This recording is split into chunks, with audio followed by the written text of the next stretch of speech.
Welcome to Canada's podcast. So, Justin, welcome back to Canada's podcast. It's been about 2.5 years since you came on. You were one of the early entrepreneurs that I interviewed, and I think it's been a kind of very interesting 2.5 years in the world since we first met. I just wanted to kind of give everyone a little bit of a thing. We have a new series, Awesomepreneurs, coming up in Q2 of this year. And I think your story is a little bit along those lines. You're entrepreneurial and you've been at it for a while. And I think you're now CEO and co-founder of CoinSmart, which if anyone looks at that, we'll see is a pretty successful public company now. And obviously, as everyone could guess by the name, is operating in the crypto space. So why don't you just that's my update of you. Just give us some little bit of your side of it. Maybe a bit more detail on CoinSmart and what you're doing, basically. Yeah, no. Well, first of all, Phil, welcome. Thank you for having me back, as I should actually be saying to you. It's been a while. Enjoyed our conversation. Had a lot of people come out of the woodworks there who had listened to it and came to me and asked questions. And I'm always available. I like to be accessible to people and be helpful where I can. So I appreciate that last time. Appreciate you having me back now. And as you said, it's been an interesting ride over the last 2.5 years. That's for sure. What started out of a pet project, a hobby that I was doing in true entrepreneurial fashion has turned into a full business that was funded, that went public, became regulatory compliant in multiple countries and jurisdictions around the world. And now I have an awesome team of 50 plus people who are really making things happen in a completely different way. And we're changing the landscape today of making cryptocurrency accessible, bringing the crypto curious into the ecosystem, helping educate them and leveling them up to an ecosystem player, and really helping to bring more people into this market, because there's only 1.5% of the world in crypto today. And we're here to help, change that, because we're just at the precipice. We're at the beginning. There's a lot of cliches that you can say we're the first half of the first inning. That's true in crypto. And I've had some really exciting times, some ebbs and flows, obviously, during this market over the last 2.5 years, but couldn't be more excited about where I am today and what my teams have accomplished. Well, we're going to talk a bit more about the crypto in a while, because I think, most people listening to this are either in it or looking at it, and maybe we can give some insights with an insider in the business, if you like. But before we did that, you've got this new venture. You're now a public company. That's a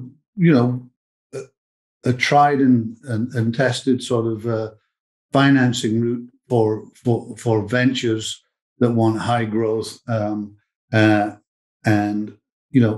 thought maybe you could give others thinking of this route, other entrepreneurs thinking of this route, some tips on what you've learned in this process.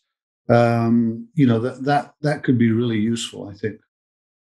Yeah. Well, the first thing I've learned is if you're busy already and then you become a publicly traded company and the CEO of that, you're not double busy, you're 10x busy what's going on, and your game changes a little bit from what you're doing on a day-to-day basis to what you're doing now. And you have to want that. So not only are you inviting more scrutiny, eyeballs on what's going on, questions that are going to be answered, but you're out there promoting the company in a very big way. And that's something I like to do because I'm really passionate about what our business is and what we're achieving. So for me, it was not a far cry from what I had to do to become regulated. And regulation is the next level of being public. You had to have the okay from OSC or whatever principal regulator you're with, but to be a regulated financial marketplace and restricted dealer to then become public was a crazy year last year. And I'd have to say that it's very rewarding. It's very challenging. But at the end of the day, if you're doing something that you believe in It's all part of the journey. And that's what's really fun about being an entrepreneur. And that's what we're talking about today is if this is hard work and you're not having fun while you're doing it, that's one thing. You should probably look at something different. But if you're really, enjoying it and the challenges that are coming up, which are different every single day, and you don't know what's going to come, and you're going to take one step forward, 3 steps back, and 3 steps forward and 4 steps backwards and get punched in the gut all the time, that's what it's going to take. I really recommend it because where you can go with this is not less dilutive capital for the long term. So if you really want to scale and your business is in a position to do that, then this is where you can find the right capital of strategic partners to come and back you to achieve those goals over a long period of time. I think that's really important for us because we're so early into this marketplace of crypto that we need the people who are there, understand the vision, and this is the way to identify them. And, differently than going into a typical, I want to raise capital for equity piece, which is part of that puzzle. And we did a bunch of that prior to going public.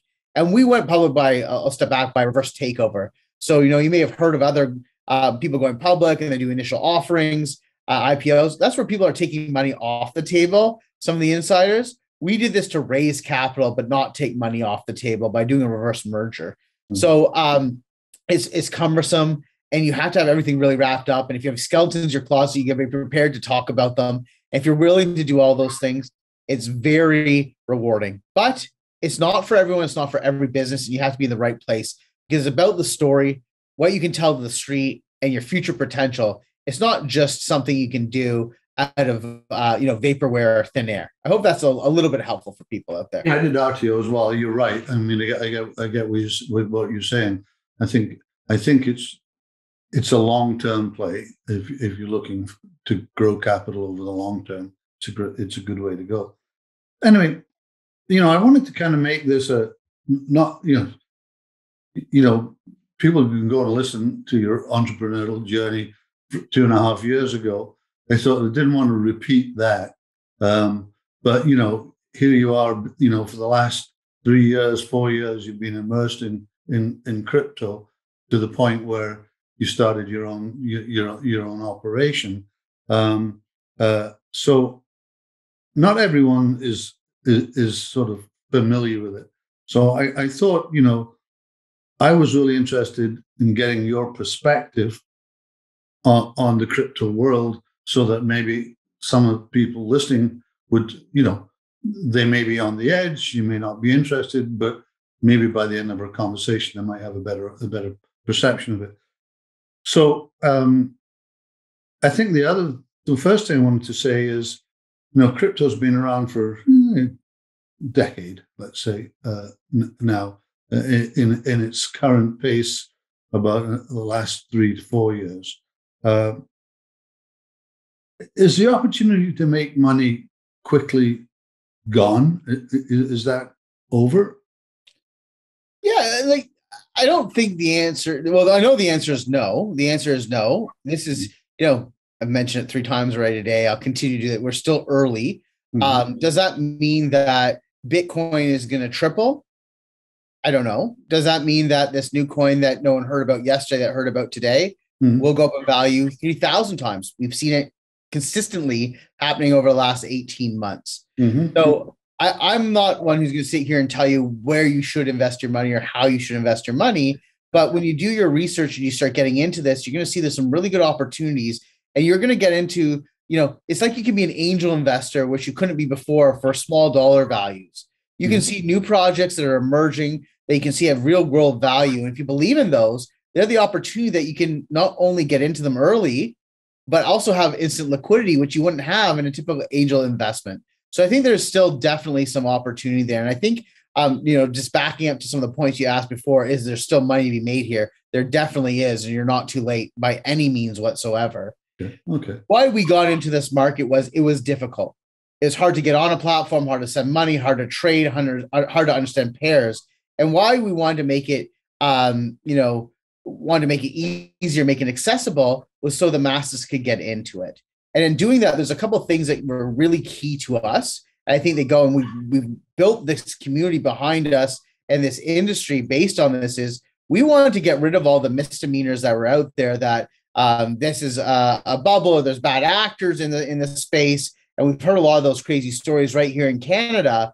And that's why we took the regulatory approach first over everything else, being the first FinTrack regulated crypto trading asset platform in Canada in 2018, before they even allowed anyone to do that. We forced them into it by adding FX into every one of our transactions. And then also being licensed in the US, in Europe, and being the second, full marketplace here in Canada. That's not because we want the titles or accolades. That's so that we can create for our market and for our customers a fair and transparent marketplace. We can have trust in what we're doing and transparency. And so not only are we registered, but being public, everything's available to the community to understand. We're not hiding behind walls. I think that's the key aspect of what we're doing to try and differentiate ourselves from everyone out there and bring these new people, like you're saying, who are unsure. Am I working with the right people? Am I in the right place? We're aiming to show that to the community and be there for them. And then to bolt on to that, for people who don't want to get into crypto as the underlying asset and go buy Bitcoin or Dogecoin or whatever it is that you're really excited about, Solana, us taking the capital markets play opens up a different community that can come here and buy and get into the crypto space through the capital markets. And I think that's pretty exciting. Right now, not only institutions who can't get into this because they can't own crypto in their treasury can go buy our stock. And we're not a barometer. And this is the differentiator of us versus a Bitcoin ETF or a mining company that exists out there. The price of Bitcoin doesn't reflect the price of our company and our valuation or our revenue. We love volatility, volatile market, this being the biggest in the world. The more it is volatile, the more trading that goes on, the more volume we have, and hence the more revenue that we make.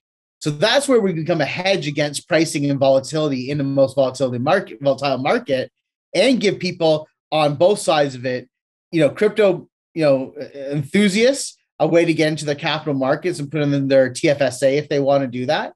The crypto curious to come in and buy crypto in a new way and that they can trust and look at. And then these other investors can come in and go, well, I'm not interested in crypto itself, but I understand that this as an exchange, the true plumbing in the industry, is somewhere where I can put money because they're actually a viable company. So we're trying to hit everybody across the board here and give them that opportunity.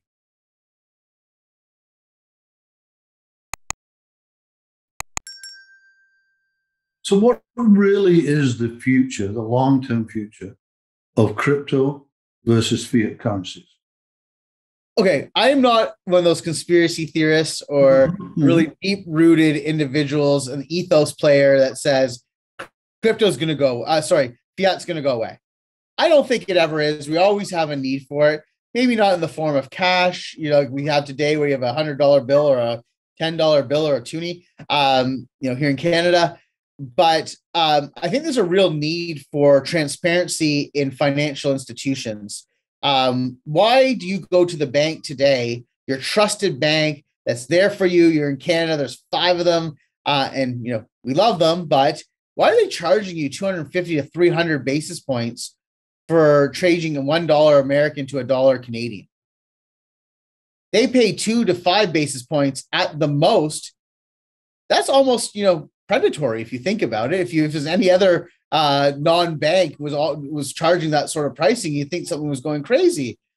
With transparency in a market and offering services on a blockchain like crypto does, we know the true cost. We know where it goes. We can move money quicker. We can, we can cut out those bloated institutions that are taking half the yield that you'd be making in an investment for their own fees and giving that right back to the user in a decentralized way that's transparent. So I think this is just opening up the community and the world to investments and investment vehicles, investment types that haven't existed or been available to them because they didn't have access to that, whether it's because they're unbanked, in the place in the world that have that situation, or they're underbanked in countries, or they're in a country like Canada where you can't get all the products and services that you might want that are available to you in other ways that are more valuable to you. So I see it as a new way of thinking about investment, a new way to move capital in a transparent way, and something that's going to change the future on how we interact in a digital world. So let's move to what's probably been an even crazier area of crypto in the last 6 months is NFTs. NFT chat is everywhere. How does that relate with cryptocurrencies, the Bitcoins and etc.? Without sounding self-promotional, yeah. The reality for us, us as an exchange, again, going back to a capital markets company and an exchange, you can't have NFTs and you can't have metaverse and you can't have DeFi products without a centralized exchange like us. All this exists because you have to bring real fiat dollars, like I said, they're not going away, onto a market. Then you can take it from our market and deal with any of the products that we have or go somewhere else, the products that we can't offer based on regulation here in Canada, and use the crypto that you've bought from us from an on-ramp and an off-ramp. And I think it's really interesting that NFTs have taken so far, but they're really excited for this whole community, whether you're into crypto or not, but you have to use crypto to buy them. And I think that's exciting. And what it is, for those who don't know, NFT are 3 letters they stand for non-fungible token. Mm-hmm. So that's saying that at the end of the day, and you can't see me, I'm just saying, but if I have a piece of art on my wall over here, there's only one of those in the world. I can't take that and exchange it for another painting that's similar, like you could $1 bill for another dollar bill. And because that's non-fungible and there's only one of one, we can say that you own that, and we can actually have that on a blockchain where we know the provenance of that. So, for example, we know that Banksy painting that happened was bought by Jay-Z, who then sold it to this person that sold to that person. We know the lineage of where it went, and that it's truly an authentic piece of art or memorabilia or of the like.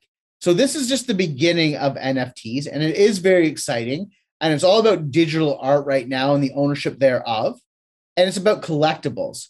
But that's not where I see it going into the future. And I think that's the important conversation to be had today, where fractionalization based on NFTs, I think, is very important.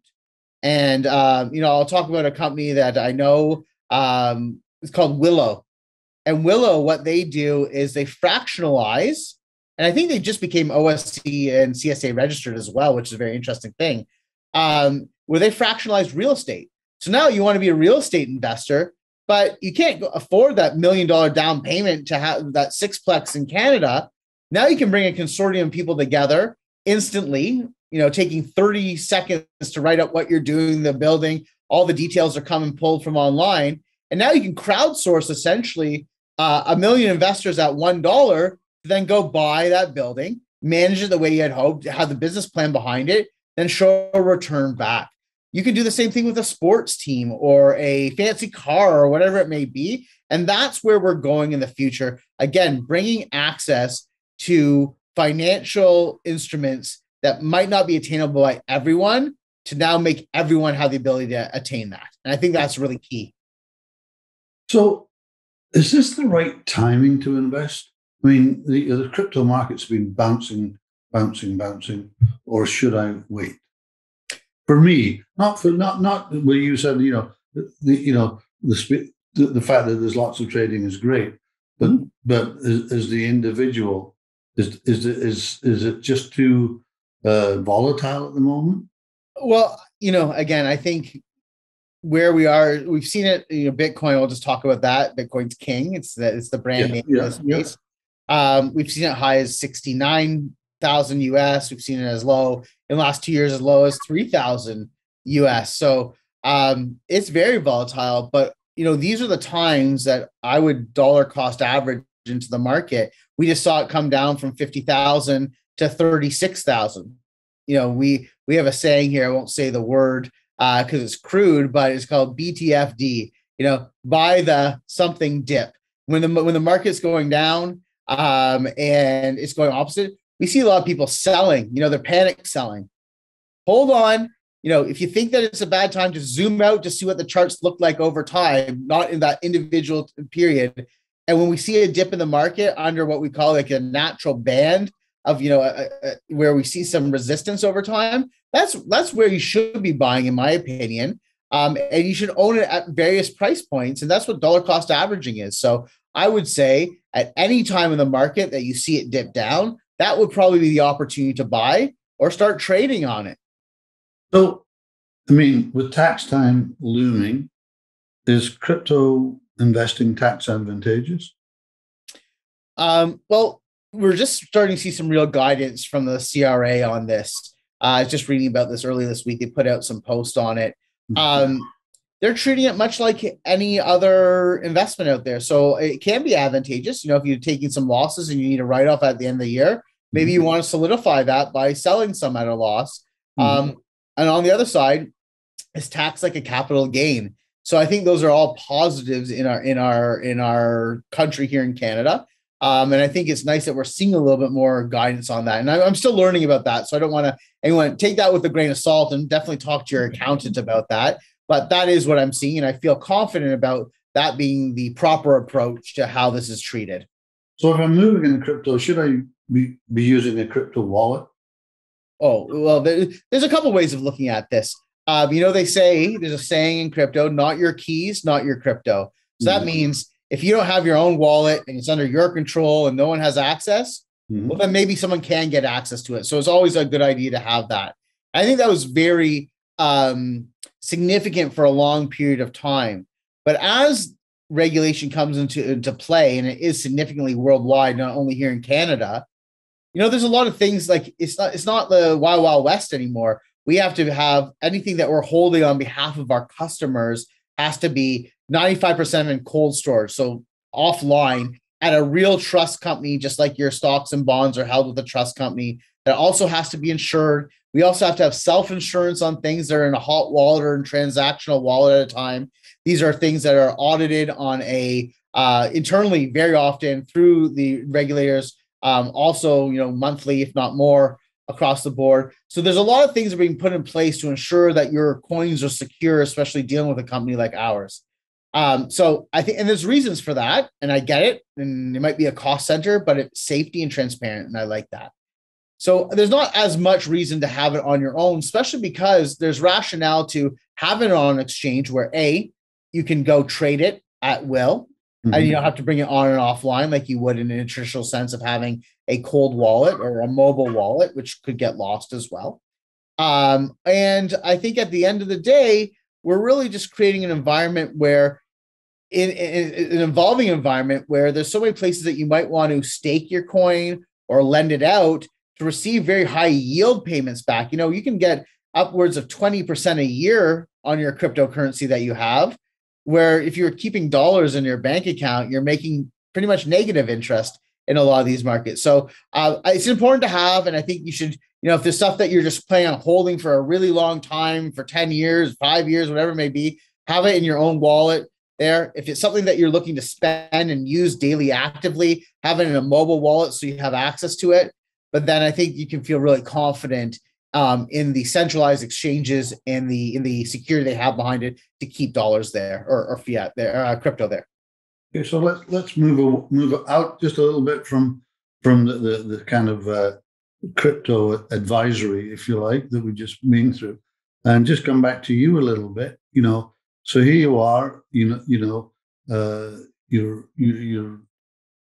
sort of leading something that's got a lot of momentum.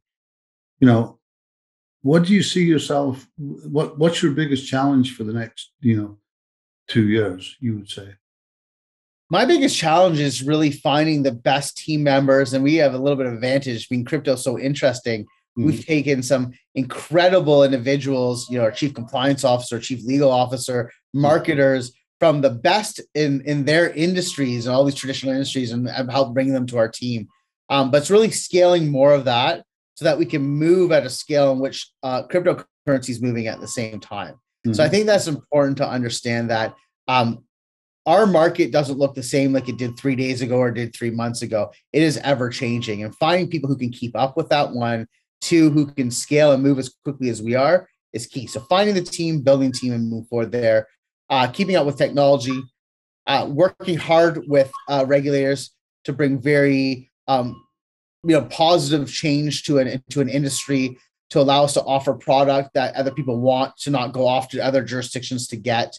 And I think those are the things that we're most focused on to ensure that we continue to see this immense growth. And, building great product. And our goal is to give the best customer success and experience, bar none. We're the only crypto asset trading platform in the world that offers omni-channel live support 365, 24/7. And that's key. We want to be there for our users when they're thinking about it, when they're doing their first trade or their thousands trade.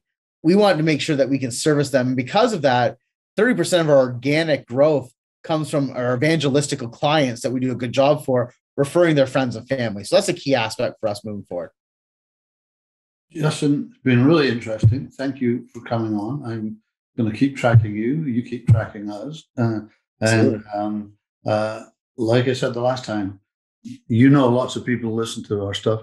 How can people get a hold of you if they like what they've heard? Yeah, absolutely. I've had a lot of incoming inquiries before because of this. I'm happy to do that. You can reach me at jh@coinsmart.com. That's jh@coinsmart.com. Send me an email. I'll be happy to get back to you as soon as I can. Any questions, a good question, happy to help where I can. Thanks very much for coming on Canada's podcast. Thank you so much. Have a nice day.